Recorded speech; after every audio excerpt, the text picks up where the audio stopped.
absolutely key that mentees are open and honest with their mentors, because in order to really tackle issues they've got, they have to be honest and to see the truth of what's happening.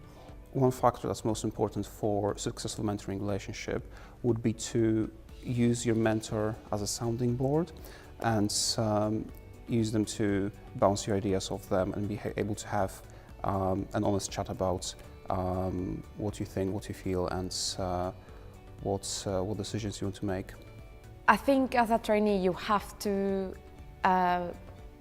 be able to feel that you're in a safe place to talk. If you cannot be open and honest about a situation or how it's affecting you, then it's going to be very difficult for you to be able to either turn that situation around or develop as an individual and use it to grow and deal with similar or worse situations in the future. I found the ability to have this kind of safe environment for discussion very important. The reason is that some of the things that you're concerned with your day-to-day practice as a junior doctor, you couldn't necessarily talk with your clinical supervisor or educational supervisor. And if you have the kind of third person to whom you can go with those problems, that's quite useful, especially because not all of those problems will be related to your daily practice. Sometimes it will be about things like work-life balance. Sometimes it will be whether it's reasonable to have certain worries about your patients. And obviously we all have anxieties when we are managing our patients. So have someone else to talk about those problems is quite useful, not necessarily in an educational or clinical practice setup.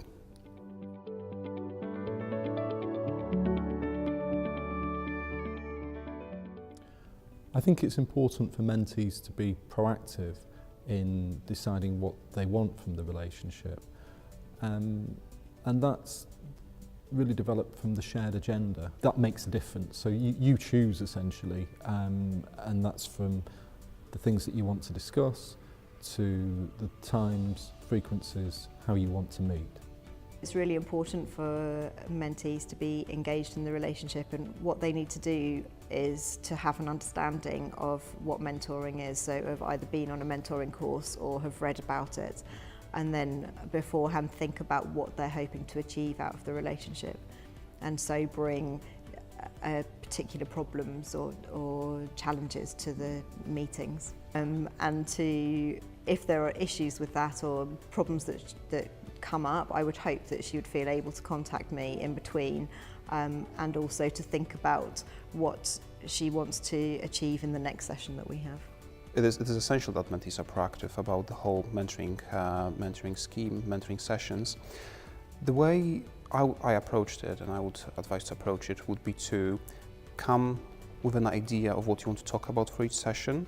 I don't think it has to be a very extensive written essay, or it doesn't have to be millions of notes that you need to write. It's more about having in your mind what I want to talk about and how I want to approach the topic, and then make that open for challenge from your mentor. You are showing your mentor that you really value their input and you respect their time, which should hopefully encourage them to be equally proactive as to how they prepare for their sessions on their part.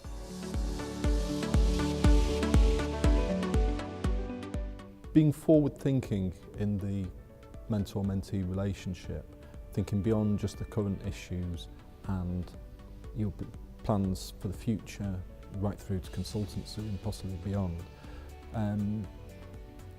It's easy to be distracted by the things that are going on at the moment and have them shape too much of the decisions that you're going to make. I think it's really important for us to have an opportunity to think about long-term aspirations.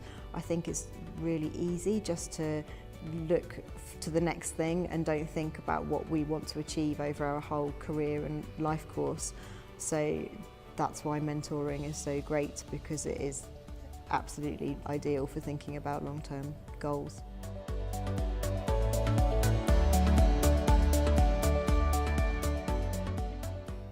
I think it's important for mentees to be open-minded during the relationship, because it's surprising what comes up, and as I've said, things that can distract you in the here and now actually aren't always the most important things, and the things that you really need to decide that can make a big difference in your career choices and the direction that you take. It's important to be open-minded in a mentoring relationship, both for the mentor and the mentee, because in order to think around the challenges, you need to be prepared to think about things that you may not have thought of before.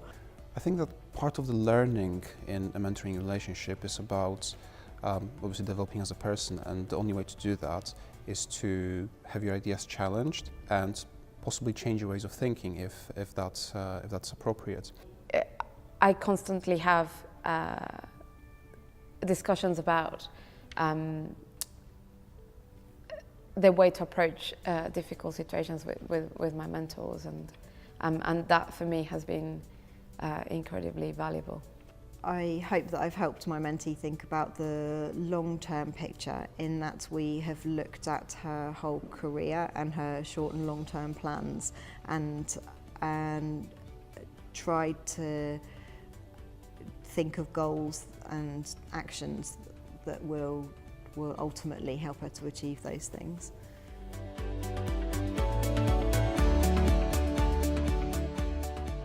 With reliability in the mentoring relationship, it is all about having a certain plan and following the plan, and agreeing to how often you want to meet your mentor, how do you want to communicate with your mentor, and making that the reliable part of the relationship.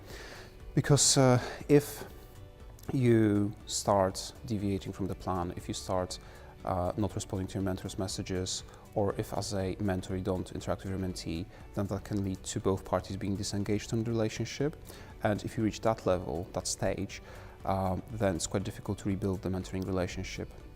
I think it's important for the mentee to be reliable, so that you don't waste time, so that all the time that you spend is worthwhile. I do feel people really do notice and appreciate, because it's saying, I value your time, I value your expertise, and I want to take your advice on to develop and reach those goals, both medium term and long term. Everybody has difficulties and problems, so I'm fairly easygoing. I would rather that she didn't come than that she came and there was something else really pressing or something on her mind. Because I think you need to be engaged and focused to be able to achieve the most out of the sessions. There is now an East of England website for mentoring, a web page for mentoring, with lots of advice about how to set up a scheme, with programmes that are running in the East of England, whether they're running here or whether they're just for trainees here. For example, any trainee who's a member of the Royal College of Physicians can access their scheme. There's a local PED scheme. TNO are setting up a scheme, and all that information is now available to trainers and trainees who identify a need for mentoring.